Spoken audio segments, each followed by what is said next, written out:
And welcome back to another episode of Trannytot Hot Dish. So it's a mouthful. A mouthful of love. Aww. That's what we're going to be talking about this week. Love. Dani and I kind of talked before the video started rolling about how we feel like every time we talk about love or dating, it's been kind of like a warning, or, you know, don't date a guy because he's a chaser, or don't, like, if you experience this from a guy, don't date him. But today we're going to talk about the good stuff. We're going to instill hope in other trans women and men out there that they are lovable, that they deserve love, and that if they are patient and look for the right partner, they will be successful. Love is patient, love is kind. Amen. So, we have both experienced a fair share of love in our life.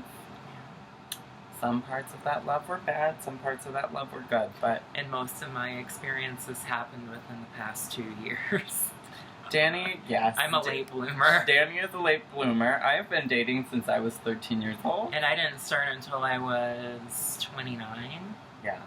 But, I mean, I only started dating as myself a year and 3 months ago. A year and 15 months ago. So, I mean, I'm fairly new to dating as a woman as well. So, it's been, I think, a good experience. Yeah. I think as a trans woman who is attracted to men, when you receive love or affection from a guy, it's kind of affirming. Like, it affirms your identity. It makes you feel feminine. It makes you feel like a woman, to be treated like a woman. And, yeah. I mean, that's what I've experienced for the most part. And ladies starting out in the dating field as trans, be careful of that feeling. Although it's a good feeling, you can kind of become addicted to it, and it can lead to A lot of hurt. Some hurt. Just saying. Like, because that's what I experienced. And I mean, in my particular situation, I had, you know, many, many years of withholding from dating. So when I started dating, it was like fucking Jack in the Box. It was just like, boom. She just went full throttle. Mm-hmm. It's like she drive a sports car for the first time and went 140. But we can't say that you didn't experience good things from those relationships as well. Yeah, good. If anything, you've grown. There's good and bad. Oh, absolutely. So, I have a boyfriend right now, as I've mentioned multiple times. And we're going through some hard stuff right now, but let's talk about the good stuff, because I'm tired of talking about the hard stuff. Yeah, don't do that. So, I have never experienced a love like this. And I say that because I've never seen a love like this. And I say that because I've never been in a long-term committed relationship as Chloe. I have never been able to 100% give myself to someone. And now I can finally say that I've done that. And being a trans woman, that was one of my very, very big fears starting transition, is that no one will ever love me. Oh yeah. No one will ever want to be with me. I will never live my dream of being a mother, a wife. You know, those are things that I identify with my womanhood, with my future as a woman, and I can see that happening now. I can see a future, and you know, it's affirming. I think trans women so often are tossed around and treated like fetishes and treated like not very good. And to find someone who loves you for who you are and accepts your history and, you know, like I said, affirms your identity, it's unlike any other feeling. I'll talk about your good stuff. I mean, even though right now it's not good. Well, I mean, my current dating situation is... Let's call it a shit-situation. A shit-situation. I wouldn't go that far. I mean, the past couple relationships I've been in have been closer to what I'm looking for as far as like a love. And I've just grown accustomed to now just to not look for love. Like, let it fall upon your lap. Exactly. But, I mean, technically I'm single. I feel like the situation that I'm in with my former dating partner, friend, it's still kind of on again, off again. I feel like your relationship status on Facebook would be it's complicated, for sure. But I mean, I still see him, and we still like it's not very often. But you know, we still do kind of the same things that we always did, and I know that he cares about me, and I care about him. It's just being patient, you know. Love is patient, love is kind. Yeah, and I think the main component of it is just us taking our time to get to know each other. Yeah. And I experience my ups and my downs, but at the end of the day, it's a far better situation than I was in 2 years ago when I started dating, because I was looking so much for affirmation, and I was looking so much for validation as a woman from these men who were not like good candidates to give it.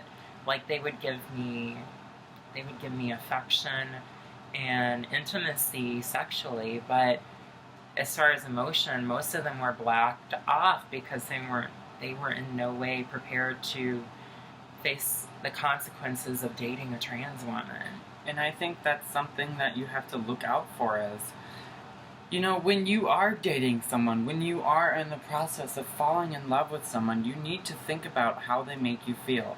If someone makes you feel good without you feeling like you need it from them, like you need affirmation from them, you should be 100% okay. Well, not everyone is 100% okay with yourself, but you need to be okay with yourself. You need to be the only one to affirm your identity. And if that person can add to that, great. But that single person's affirmation should not be what you're basing your life off of. Abso-freaking-lutely. So when you fall in love, it needs to feel natural. It for me, it was like the first. This is embarrassing, but the first time my boyfriend saw me shave, that's how I knew. I was comfortable. I didn't care that he saw me that way. I don't care that he's seen me without makeup. I don't care that he's seen me, after a day of, maybe I've got a little prickly chin or something. I mean, it's just being able to know that he thinks I'm beautiful when I feel like I am ugly at the time. Like, that is what love is supposed to feel like, at least for me. Yeah, and even cis women go through that. Like, when I started my transition, I was going to school, and one of my classmates, I was complaining about my facial hair one day, and she was like, "Dani, look at it like this. Like, it's not going to be like that forever.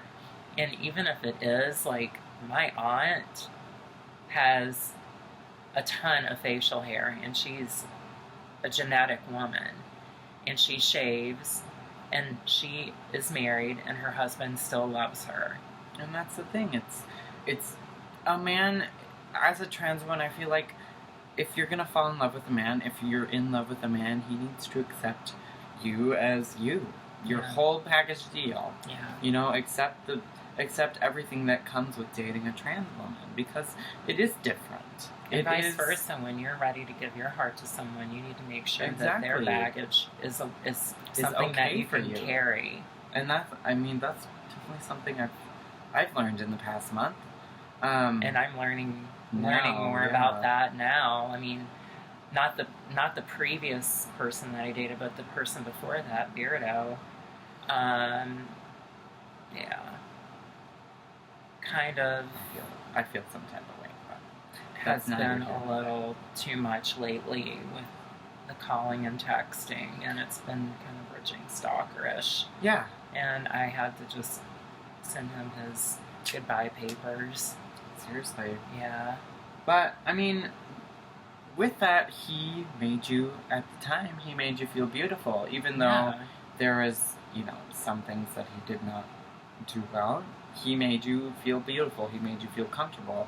And for a man to go out with a trans woman and go out in public and acknowledge that, yeah, maybe when we're together, people might clock you. Maybe when we're together, you know, people might ask questions about me or might ask questions about you. But at the end of the day, I love you for you, and no matter who or what they ask, like, I know who you are, I love who you are, and I accept that, and I accept the challenges we're gonna face.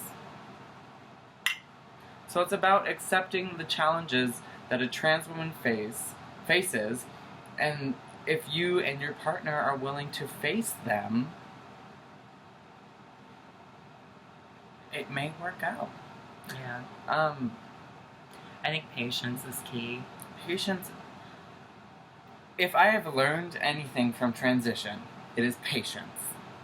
If I've learned anything from my relationship right now, it is patience. And I am being tested. But being patient makes you grow. Learning to be patient makes you grow. And learning to deal with the moments where you feel like a lot of doubt that kind of suffocates you maybe a little bit, and learning how to deal with that feeling. Yeah, and I feel like, I don't know, I feel like as a trans woman, dating is so hard. It is. It is so hard. And it's hard for cis women too. Yeah. But you know, when it's especially hard for trans women. Yeah, you have that extra layer. And it's just like, there's so many layers to dating, and there's so many layers to dating a trans woman. It's okay. First, have you accepted my identity and your attraction to me? Second, are you willing to bring me to your social group and introduce me? Third, are you willing to be an activist for me and my kind?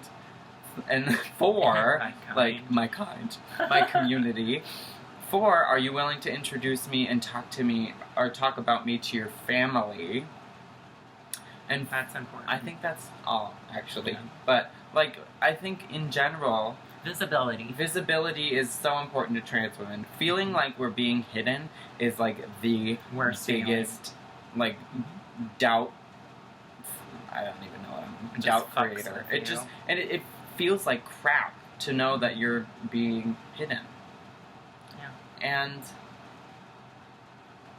be proud of, you know, dating a trans woman. Be proud of having a man who accepts you for who you are. Be proud of having a woman in your life that is not only beautiful, that is not only lovable, that is not only, you know, worth so much, but she's also, you know, resilient. Yeah, and she has all of these strengths. She's strong enough to go through and break societal standards for what femininity is, for what womanhood is, and fight to become who she wants to become, no matter what. So be proud. Listens to their own inner voice. Exactly. So you're dating a warrior. That's who you're dating. We are strong. Xena, warrior princess. No one can tell us we're wrong. Love is a battlefield. Well, with that being said, I think we covered quite a bit. If you guys have any questions or comments, leave them down below. And let us know if you like our coffee talk. It's coffee talk. With Linda Richards. Okay, everyone. It was great seeing you, and we will talk to you soon. Cheers to love. We love love. Love, love. Bye.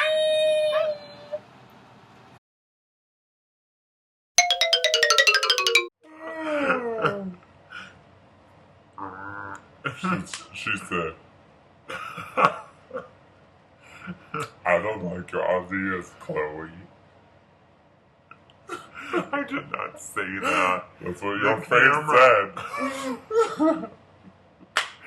The camera caught. She said, the camera froze on us, and I was at the angle that it froze. I was like looking at her, and very angrily. She said, "Chloe, what?"